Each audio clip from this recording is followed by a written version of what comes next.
ಆತ್ಮೀಯ ವಿದ್ಯಾರ್ಥಿಗಳೇ, ಕಾಲೇಜು ಶಿಕ್ಷಣ ಇಲಾಖೆಯ ಡಿಜಿಟಲ್ ಕಲಿಕೆಗೆ ತಮ್ಮೆಲ್ಲರಿಗೂ ಸ್ವಾಗತ. ನಾನು ಕಾವೇರಿ ಬೋಲಾ, BA ಅಂತಿಮ ವರ್ಷದ ಐಚ್ಛಿಕ ಕನ್ನಡ ಪತ್ರಿಕೆ 1 ಹೊಸಗನ್ನಡ ಸಾಹಿತ್ಯ ಚರಿತ್ರೆ. ಹೊಸಗನ್ನಡ ಸಾಹಿತ್ಯದ ಆರಂಭ, ಪ್ರೇರಣೆ, ಪ್ರಭಾವ, ಧೋರಣೆ ಇದು ಹೊಸಗನ್ನಡ ಸಾಹಿತ್ಯ ಚರಿತ್ರೆಯ ಮೊದಲನೇ ಪಠ್ಯವಾಗಿದೆ. ನಾವೀಗಾಗಲೇ ಈ ಪಠ್ಯದ ಬಗ್ಗೆ ವಿವರವಾಗಿ ತಿಳಿದುಕೊಂಡಿದ್ದೇವೆ.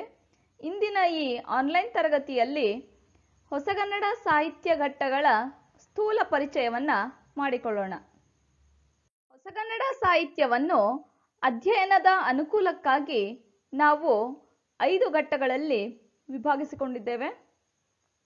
ನವೋದಯ ಪೂರ್ವ ಸಾಹಿತ್ಯ ಕ್ರಿಸ್ತಶಕ 1870ರಿಂದ ಕ್ರಿಸ್ತಶಕ 1920ರವರೆಗೆ, ನವೋದಯ ಸಾಹಿತ್ಯ ಕ್ರಿಸ್ತಶಕ 1920ರಿಂದ ಕ್ರಿಸ್ತಶಕ 1945ರವರೆಗೆ, ಪ್ರಗತಿಶೀಲ ಸಾಹಿತ್ಯ ಕ್ರಿಸ್ತಶಕ 1945ರಿಂದ ಕ್ರಿಸ್ತಶಕ 1950ರವರೆಗೆ, ನವ್ಯ ಸಾಹಿತ್ಯ ಕ್ರಿಸ್ತಶಕ 1950ರಿಂದ ಕ್ರಿಸ್ತಶಕ 1975ರವರೆಗೆ, ದಲಿತ ಬಂಡಾಯ ಸಾಹಿತ್ಯ ಕ್ರಿಸ್ತಶಕ 1979ರಿಂದ ಇಲ್ಲಿಯವರೆಗೂ ನಾವು ಅದನ್ನು ನೋಡ್ತೇವೆ. ಹೊಸಗನ್ನಡ ಸಾಹಿತ್ಯದ ಮೊದಲ ಘಟ್ಟ ನವೋದಯ ಪೂರ್ವ ಸಾಹಿತ್ಯ. ಕ್ರಿಸ್ತಶಕ 1870ರಿಂದ ಕ್ರಿಸ್ತಶಕ 1920ರವರೆಗೆ ಇದರ ಕಾಲವನ್ನು ನಾವು ಗಣನೆಗೆ ತಗೊಳ್ತೇವೆ. ಇದು ಹೊಸಗನ್ನಡ ಸಾಹಿತ್ಯದ ಮೊದಲ ಹಂತವಾಗಿದೆ. ಈ ಘಟ್ಟದ ಮುಖ್ಯ ರಚನೆ ಅಂದರೆ ಮುದ್ದಣ್ಣನ ರಾಮಾಶ್ವಮೇಧ. ಈ ರಾಮಾಶ್ವಮೇಧ ಕೃತಿಗೆ ಕಥಾವಸ್ತು ಶೇಷ ರಾಮಾಯಣವಾದರೂ ಕೂಡ ಇದು ಹೊಸ ಶೈಲಿಯಲ್ಲಿ ಒಂದು ನಿರೂಪಣೆಯನ್ನು ಹೊಂದಿದೆ. ಹಾಗಾಗಿ ಹೊಸಗನ್ನಡ ಸಾಹಿತ್ಯದ ಉದಯವನ್ನು ಸಾರಿದ ಒಂದು ಕೃತಿ ಅಂತ ನಾವು ಹೇಳ್ಬೋದು. ಪಾಶ್ಚಾತ್ಯರ ನಿಕಟ ಸಂಪರ್ಕ, ಅವರ ವಿದ್ಯಾಭ್ಯಾಸ ಮಾಡ್ತಕ್ಕಂಥ ರೀತಿ, ವಿಚಾರ ರೀತಿ, ಸಾಹಿತ್ಯ ಸಂಸ್ಕೃತಿಗಳ ಪರಿಚಯ ಇವು ಸಾಹಿತ್ಯದಲ್ಲಿ ನೂತನವಾದ ಒಂದು ಸಂವೇದನೆಯನ್ನು ಕಾಣಿಸ್ಕೊಳ್ಳೋ ಹಾಗೆ ಮಾಡಿದ್ವು. ಇಲ್ಲಿ ಏನಾಯಿತು ಅಂದರೆ, ಮರಾಠಿ ಸಾಹಿತ್ಯದಿಂದ ನಲಗ್ತಾ ಇದ್ದಂಥ ಕನ್ನಡವನ್ನು ರಕ್ಷಣೆ ಮಾಡಲಿಕ್ಕೆ ಶಾಂತ ಕವಿಗಳಂತ ಕವಿಗಳು ಟೊಂಕ ಕಟ್ಟಿ ನಿಂತರು. ಅವ್ರು ಹೇಳ್ತಾರೆ, ಬೇಡಲು ಕನ್ನಡ ದಾಸಯ್ಯ ಬಂದಿಹ ನೀಡಿರಮ್ಮ ತಡ ಮಾಡದಲೆ ಅಂತ ಮನೆ ಮನೆಗೂ ಹೋಗಿ ಹಣ ಸಂಗ್ರಹ ಮಾಡಿ 1918ರ ಕನ್ನಡ ಸಾಹಿತ್ಯ ಸಮ್ಮೇಳನವನ್ನು ಮಾಡಲಿಕ್ಕೆ ಸಹಾಯವನ್ನು ಮಾಡ್ತಾರೆ. ಈ ಕಾಲದ ಲೌಕಿಕ ಸಾಹಿತ್ಯದಲ್ಲೂ ಕೂಡ ಬಹುಮಟ್ಟಿಗೆ ನಾವು ಆಧ್ಯಾತ್ಮದ ಅಂಶವನ್ನು ಕಾಣ್ತೇವೆ. ನವೋದಯ ಪೂರ್ವ ಸಾಹಿತ್ಯ ಇದರಲ್ಲಿ ಪಾಶ್ಚಾತ್ಯ ಸಾಹಿತ್ಯದ ಪ್ರಭಾವದಿಂದ ಸಮೃದ್ಧವಾದ ಅನುವಾದಗಳು ಪ್ರಕಟವಾದಂಥ ಕಾಲ ಇದು. ಬಸಪ್ಪ ಶಾಸ್ತ್ರಿಗಳ ಶೂರಸೇನ ಚರಿತೆ, ಪಂಜೆ ಮಂಗೇಶರಾಯರ ತೆಂಕಣಗಾಳಿಯಾಟ ಇಂತಹ ಮುಂತಾದ ಕೃತಿಗಳನ್ನು ನಾವಿಲ್ಲಿ ಉದಾಹರಿಸಬಹುದು. ಈ ಕಾಲದಲ್ಲಿ ಮುಖ್ಯವಾಗಿ ಪ್ರಾಸವನ್ನು ಬಿಟ್ಟು ಕವನ ರಚನೆಗೆ ಏನು ಗೋವಿಂದ ಪೈ ಅವರು ನಾಂದಿಯನ್ನು ಹಾಡಿದ್ರಲ್ಲ, ಅದು ಬಹಳ ವಿಶೇಷತೆಯನ್ನು ಹೊಂದಿದೆ. ಇವರು ತಮ್ಮ ಹೊಲೆಯನು ಯಾರು ಎನ್ನುವಂಥ ಕವನದಲ್ಲಿ ಪ್ರಥಮ ಬಾರಿಗೆ ಪ್ರಾಸವನ್ನು ತೊರೀತಾರೆ. ಇವರ ಈ ಧಾದಿ ಮುಂದಿನ ಕವಿಗಳಿಗೆ ಒಂದು ಹೆದ್ದಾರಿಯಾಗಿ ಪರಿಣಮಿಸ್ತದೆ. ಈ ಕಾಲದಲ್ಲಿ ಯಾವುದೇ ಒಂದು ರೀತಿಯ ಸಂಪರ್ಕಗಳಿರಲಿಲ್ಲ, ಶಾಲೆಗಳಿರಲಿಲ್ಲ, ಅಥವಾ ರಾಜಕೀಯ ಅಧಿಕಾರಗಳಿರಲಿಲ್ಲ. ಹೀಗಿರುವಾಗ ಗಣನೀಯವಾದ ಒಂದು ಸಾಹಿತ್ಯ ರಚನೆ ಏನು ಈ ಕಾಲದಲ್ಲಿ ಆಗಲಿಲ್ಲ.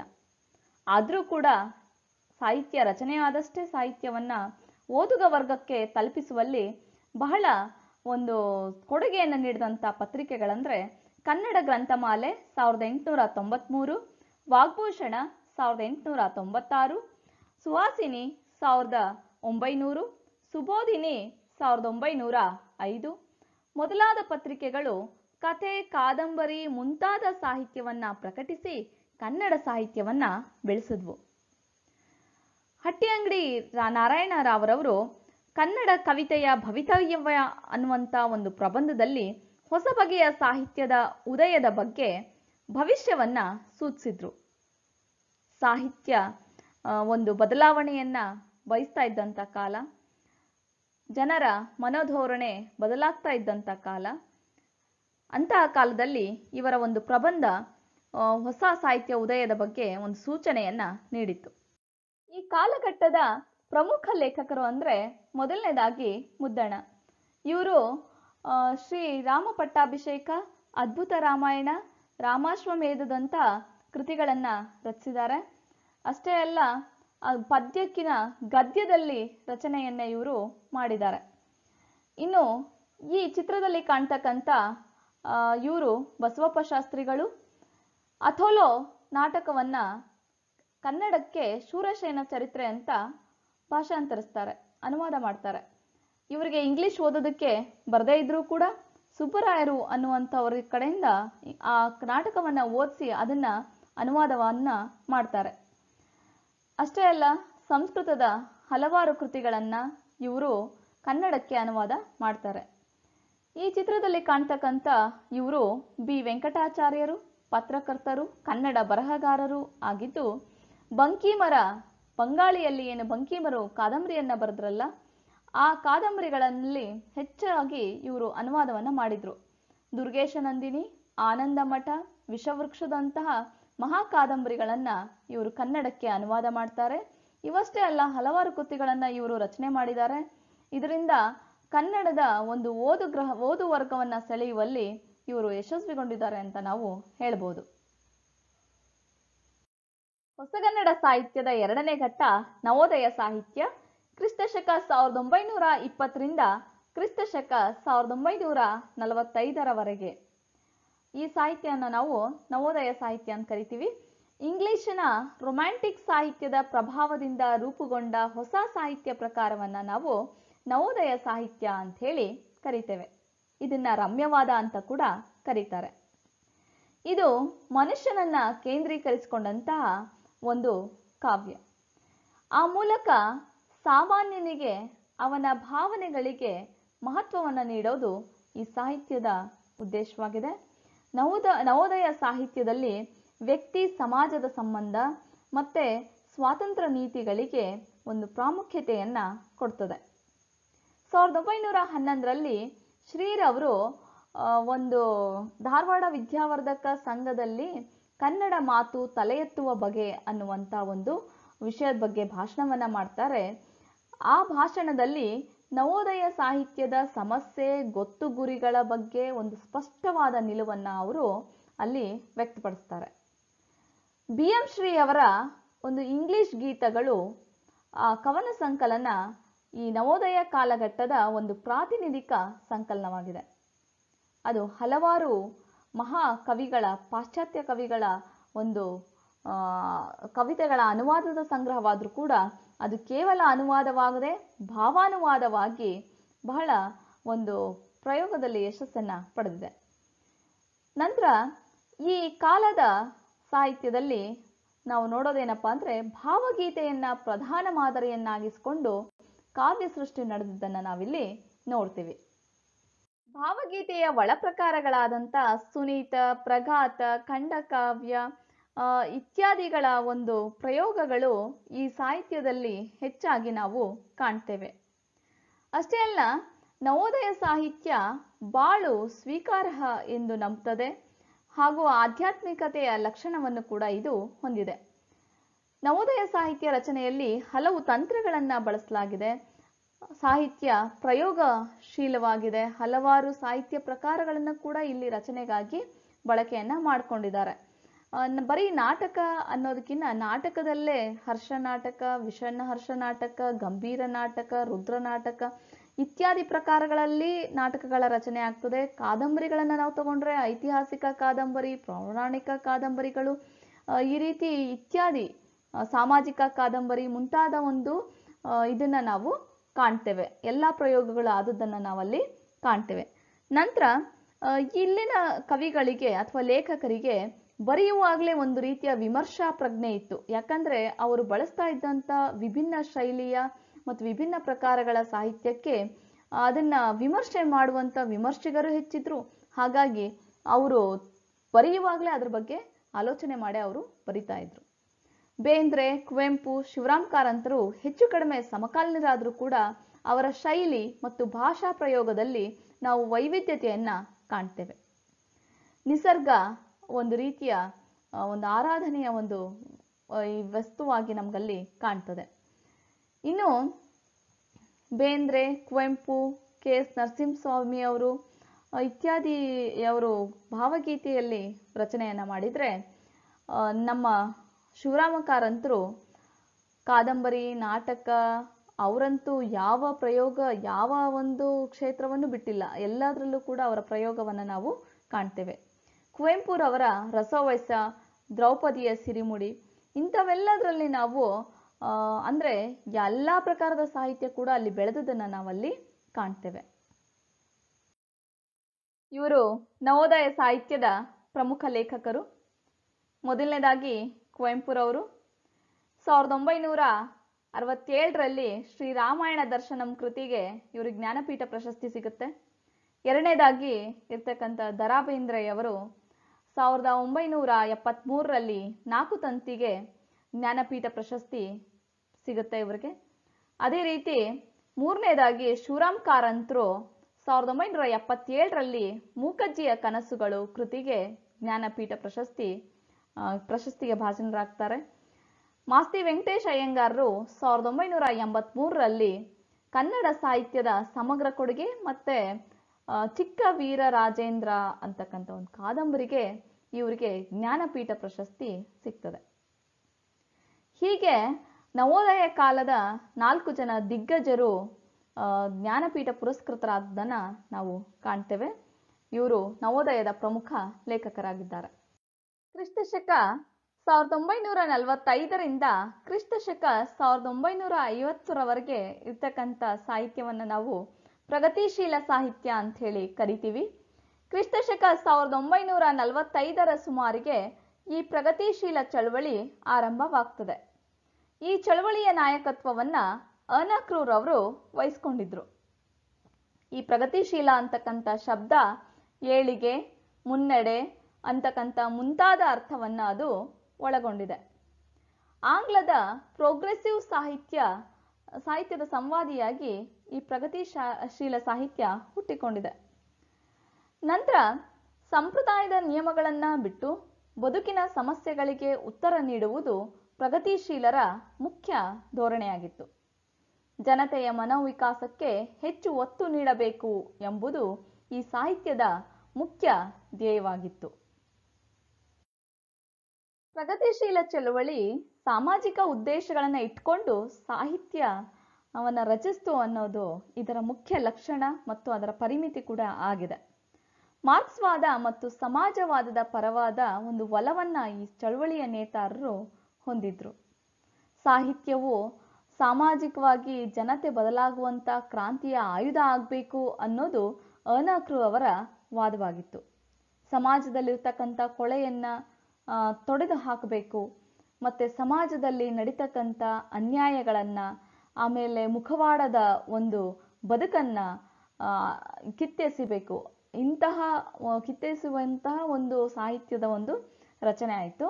ನಂತರ ಲೈಂಗಿಕತೆಯಲ್ಲಿ ಮೋಸ ಹೆಚ್ಚಾಗಿ ಆಗೋದ್ರಿಂದ ಅದನ್ನೇ ಒಂದು ವಿಷಯ ವಸ್ತುವನ್ನಾಗಿ ಸಾಕಷ್ಟು ಸಾಹಿತ್ಯ ರಚನೆವಾಗ್ತದೆ. ಅದರಲ್ಲಿ ಅ.ನ. ಕೃ ಅವರ ನಗ್ನ ಸತ್ಯ, ಶನಿ ಸಂತಾನ ಮತ್ತೆ ಅವರು ಸಲಿಂಗರತಿಯ ಕುರಿತು ಮಧುರ ಸ್ವಪ್ನ ಅಂತಕ್ಕಂಥ ಒಂದು ಕಥೆಯನ್ನು ಕೂಡ ಅವರು ಬರೀತಾರೆ. ತರಾಸುರವರ ಮುಂಜಾವಿನಿಂದ ಮುಂಜಾವು, ಕಟ್ಟಿಮನಿಯವರ ಜರತಾರಿ ಜಗದ್ಗುರು, ಮೋಹದ ಬಲೆಯಲ್ಲಿ ಮುಂತಾದ ಕಾದಂಬರಿಗಳು ಈ ಹಿನ್ನೆಲೆಯಲ್ಲಿ ರಚನೆ ಆಗಿರ್ತಕ್ಕಂಥದ್ದು. ಇವರ ಮುಖ್ಯ ಉದ್ದೇಶ ಏನಂತಂದ್ರೆ ಸತ್ಯವನ್ನ ನಿರೂಪಿಸೋದು ಮತ್ತೆ ದೀನ ದಲಿತರ ಶೋಷಣೆಯನ್ನ ತಪ್ಪಿಸುವಂತ ಒಂದು ಗುರಿಯನ್ನ ಈ ಸಾಹಿತ್ಯ ಹೊಂದಿತ್ತು. ಇವರ ಪ್ರಕಾರ ಸಾಹಿತ್ಯ ರಾಜ ಸೇವಾಸಕ್ತರ ಅಥವಾ ಜರತಾರಿ ರುಮಾಲಿನ ಸಾಹಿತ್ಯ ಸಾಕು, ಜನಸಾಮಾನ್ಯರ ಒಂದು ಸಾಹಿತ್ಯ ಒಡಮೂಡಬೇಕು ಅನ್ನೋದು ಇವರ ಒಂದು ಕೂಗಾಗಿತ್ತು.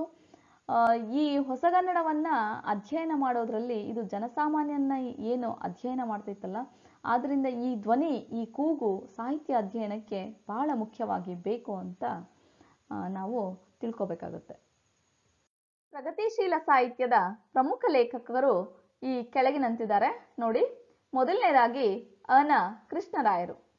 ಅ.ನ. ಕೃಷ್ಣರಾಯರು ಪ್ರಗತಿಶೀಲ ಸಾಹಿತ್ಯದ ಮುಖ್ಯ ಧುರೀಣರೇ ಹೌದು. ಇವರು ಹಲವಾರು ಕಾದಂಬರಿಗಳನ್ನು ರಚಿಸಿದ್ದಾರೆ. ಸಂಖ್ಯೆಯ ದೃಷ್ಟಿಯಿಂದ ಬಹಳ ಹೆಚ್ಚು ಅಂತಾನೆ ಹೇಳ್ಬೋದು.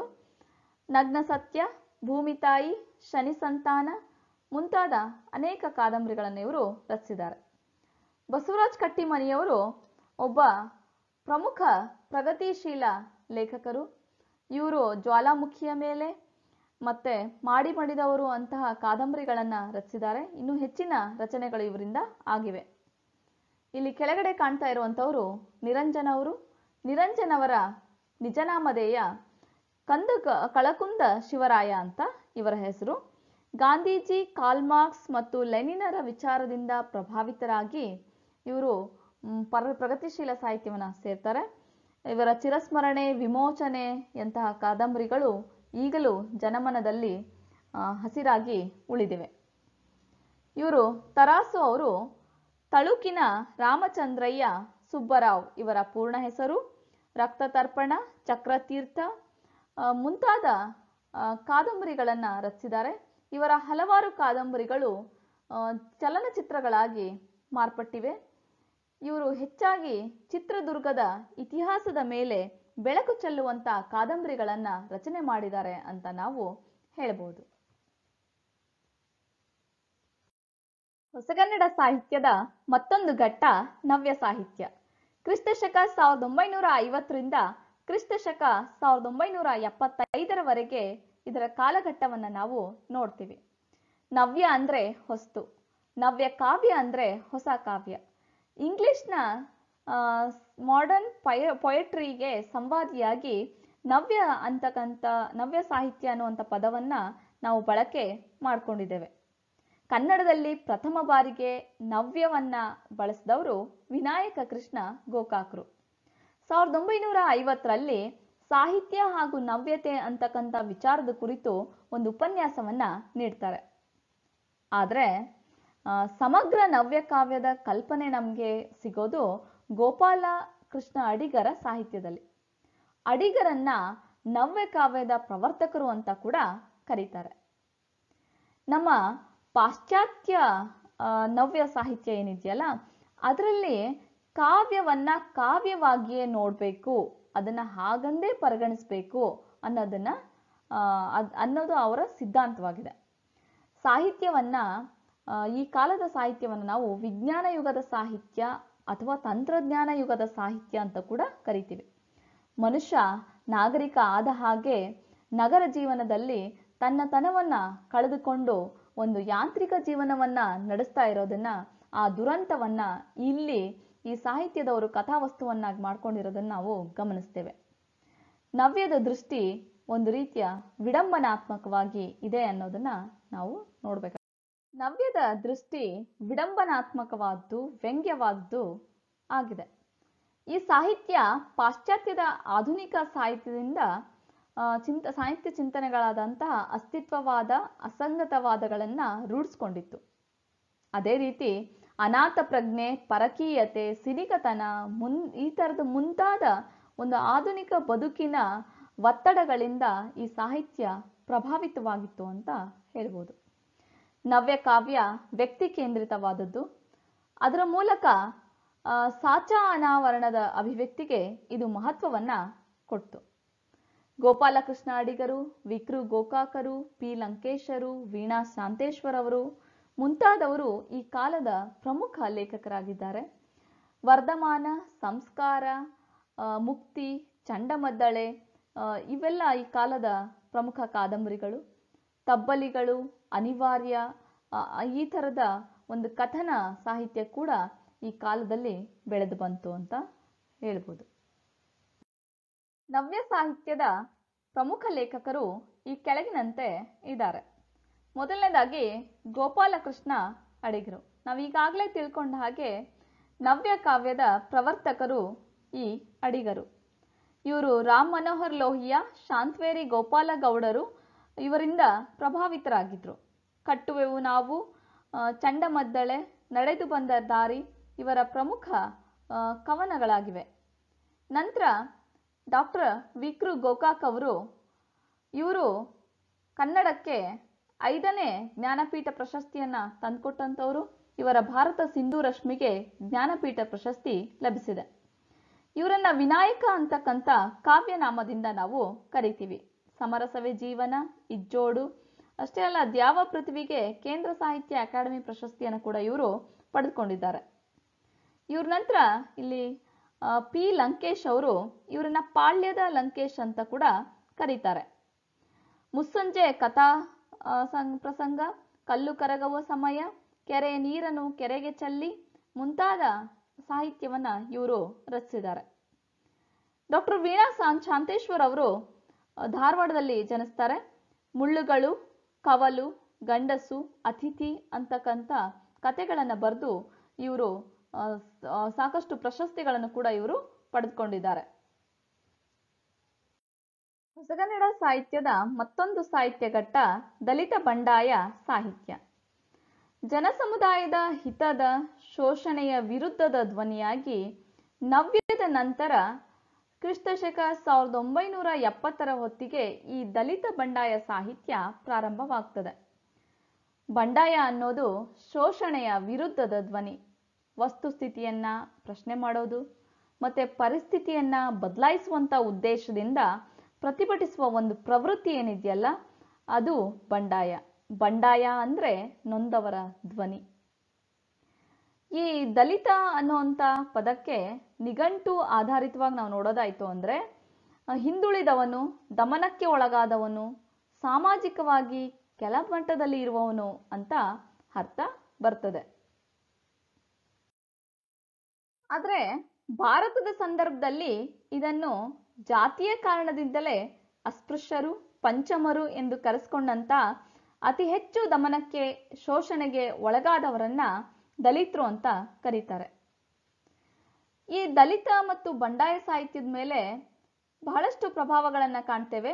ಮೊದಲನೇದಾಗಿ ನಾವು ಎಡಪಂಥೀಯ ಅಂತ ಏನ್ ಕರಿತೀವಲ್ಲ, ಆ ಎಲ್ಲ ವಿಚಾರಧಾರೆಗಳು ದಲಿತ ಮತ್ತು ಬಂಡಾಯ ಸಾಹಿತ್ಯದ ಮೇಲೆ ಪ್ರಭಾವವನ್ನ ಬೀರ್ತವೆ. ಮಾರ್ಕ್ಸ್ವಾದ, ಲೋಹಿಯಾವಾದ, ಅಂಬೇಡ್ಕರ್ವಾದ, ಬುದ್ಧ, ಬಸವರಂತಹ ಮಾನವತಾವಾದಗಳಿಂದ ಕೂಡ ಈ ಸಾಹಿತ್ಯದ ಮೇಲೆ ಪ್ರಭಾವವನ್ನು ಬೀರಿವೆ. ಅದೇ ರೀತಿ ದಲಿತೋದ್ಧಾರ ಚಳುವಳಿಗಳು, ಬೂಸಾ ಪ್ರಕರಣ, ಹಾವನೂರ್ ವರದಿ ಇತ್ಯಾದಿಗಳು ಕೂಡ ದಲಿತ ಸಾಹಿತ್ಯದ ಮೇಲೆ ಪ್ರಭಾವವನ್ನ ಬೀರಿವೆ. ಸಂಕ್ರಮಣ, ಅನ್ವೇಷಣೆ, ಪಂಚಮ ಮುಂತಾದ ಪತ್ರಿಕೆಗಳ ಪ್ರಭಾವ ಈ ಸಾಹಿತ್ಯದ ಮೇಲೆ ಆಗಿದೆ. ಈ ಸಾಹಿತ್ಯವು ಅಸ್ಪೃಶ್ಯತೆ, ಜಾತಿ ಪದ್ಧತಿ ಮತ್ತು ಲಿಂಗ ಪದ್ಧತಿಯನ್ನ, ಲಿಂಗಭೇದ ನೀತಿಯನ್ನ ವಿರೋಧಿಸ್ತವೆ. ದಲಿತ ಬಂಡಾಯ ಚಳುವಳಿ ಏನಿದೆಯಲ್ಲ, ಪುರೋಹಿತಶಾಹಿ, ಬಂಡವಾಳಶಾಹಿ ಮತ್ತು ವಸಾಹತುಶಾಹಿಯನ್ನ ವಿರೋಧಿಸುತ್ತೆ. ಮಾನವೀಯತೆಯ ಉಳಿವಿಗಾಗಿ ಮತ್ತು ಆ ಮಾನವೀಯತೆಯ ಬೆಳವಣಿಗೆಗಾಗಿ ಈ ಸಾಹಿತ್ಯ ರಚನೆಯಾಗಿದೆ.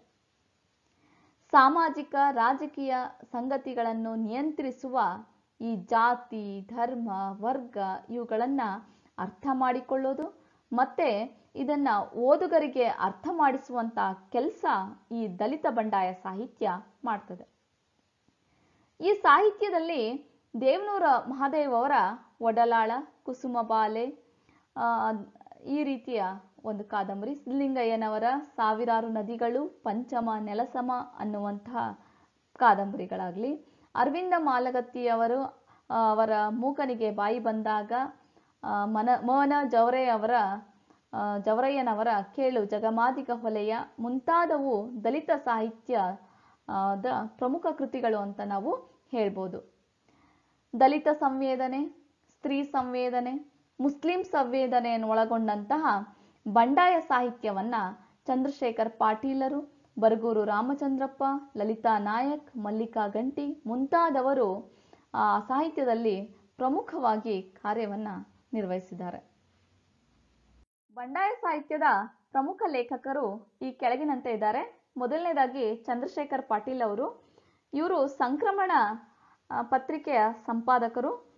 ನವ್ಯ ಕಾವ್ಯ ಉಚ್ಛ್ರಾಯ ಸ್ಥಿತಿಯಲ್ಲಿದ್ದಂಥ ಸಮಯದಲ್ಲಿ ಇವರು ಸಂಕ್ರಮಣ ಪತ್ರಿಕೆಯನ್ನ ಪ್ರಾರಂಭ ಮಾಡ್ತಾರೆ. ಅಷ್ಟೇ ಅಲ್ಲ, ಇವರು ಸಾಕಷ್ಟು ಕಥೆ, ಕಾದಂಬರಿಗಳು ಇವರ ಪತ್ರಿಕೆಯಲ್ಲಿ ಪ್ರಕಟ ಆಗುತ್ತೆ. ಹೊಸ ಲೇಖಕರಿಗೆ ಇವರು ಪ್ರೋತ್ಸಾಹವನ್ನ ನೀಡ್ತಾರೆ. ಇವರ ಟಿಂಗರ್ ಬುಡ್ಡಣ್ಣ, ಕುಂಟ ಕುಂಟ ಕುರುವತ್ತಿ, ಗೋಕರ್ಣದ ಗೋಡಸಾನಿ ಇವರ ನಾಟಕಗಳು. ಅದೇ ರೀತಿ ಬರಗೂರು ರಾಮಚಂದ್ರಪ್ಪನವರು ಬಹಳಷ್ಟು ಪ್ರಸಿದ್ಧಿ ಪಡೆದಂಥ ಲೇಖಕರು. ಕಪ್ಪು ನೆಲದ ಕೆಂಪು ಕಾಲು, ನೆತ್ತರಲ್ಲಿ ನೆಂದ ಹೂ, ಗುಲಾಮ ಗೀತೆ ಮುಂತಾದ ಕೃತಿಗಳನ್ನು ಇವರು ರಚಿಸಿದ್ದಾರೆ. ನಂತರ ಬಿ.ಟಿ. ಲಲಿತಾ ನಾಯಕ್ ಅವರು ಬಹಳಷ್ಟು ಕೃತಿಗಳನ್ನು ರಚಿಸಿದ್ದಾರೆ. ನಮ್ರೂಪ್ಲಿ, ಇದೇ ಕೂಗು ಮತ್ತೆ ಮತ್ತೆ, ಇವು ಕವನ ಸಂಕಲನಗಳು. ಗತಿ, ನೆಲೆ ಬೆಲೆ ಅನ್ನುವಂಥ ಕಾದಂಬರಿಗಳನ್ನು ಕೂಡ ಬಿ.ಟಿ. ಲಲಿತಾ ನಾಯಕ್ ಅವರು ರಚಿಸಿದ್ದಾರೆ. ಇನ್ನು ಮಲ್ಲಿಕಾ ಘಂಟಿಯವರು ಹಂಪಿ ವಿಶ್ವವಿದ್ಯಾಲಯದ ಉಪಕುಲಪತಿಗಳಾಗಿದ್ದಂಥವರು. ಇವರು ಚಾಚಾ ನಾಟಕ, ಆಮೇಲೆ ಈ ಹೆಣ್ಮಕ್ಕಳೇ ಹೀಗೆ, ತುಳಿಯದಿರಿ ನನ್ನ ಅನ್ನುವಂಥ ಕವನ ಸಂಕಲನಗಳನ್ನು ರಚಿಸಿದ್ದಾರೆ. ನಾವು ಈ ಎಲ್ಲ ಲೇಖಕರ ಒಂದು ಸಾಹಿತ್ಯವನ್ನು ನೋಡಿದಾಗ ಅಲ್ಲಿ ದಮನಿತರ ಪರವಾಗಿ ಮತ್ತು ಪಟ್ಟಭದ್ರ ಹಿತಾಸಕ್ತಿಗಳ ವಿರುದ್ಧವಾಗಿ ರಚಿತವಾದಂಥ ಒಂದು ಸಾಹಿತ್ಯವನ್ನು ನಾವು ಇಲ್ಲಿ ಕಾಣ್ತೇವೆ. ದೇವನೂರು ಮಹಾದೇವ್ ಅವರು ದಲಿತ ಸಂವೇದನೆಯನ್ನ ಹೊಂದಿರತಕ್ಕಂಥ ಕವಿ. ಇವರು ದ್ಯಾವನೂರು, ಒಡಲಾಳ ಅನ್ನುವಂಥ ಕಥಾ ಸಂಕಲನಗಳನ್ನ, ಕುಸುಮಬಾಲೆ ಎನ್ನುವ ಕಾದಂಬರಿಯನ್ನ, ನಂತರ ಎದೆಗೆ ಬಿದ್ದ ಅಕ್ಷರ ಅನ್ನುವ ಬಿಡಿ ಬರಹವನ್ನ, ಇನ್ನು ಮುಂತಾದ ಸಾಹಿತ್ಯವನ್ನು ರಚಿಸಿದ್ದಾರೆ.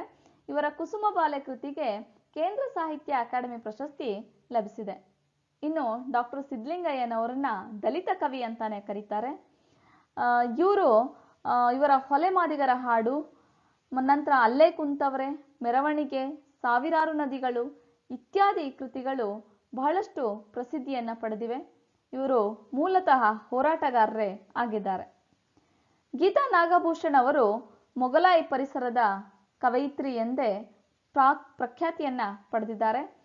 ಇವರ ಬದುಕು ಕೃತಿಗೆ ಕೇಂದ್ರ ಸಾಹಿತ್ಯ ಅಕಾಡೆಮಿ ಪ್ರಶಸ್ತಿ ಲಭಿಸಿದೆ.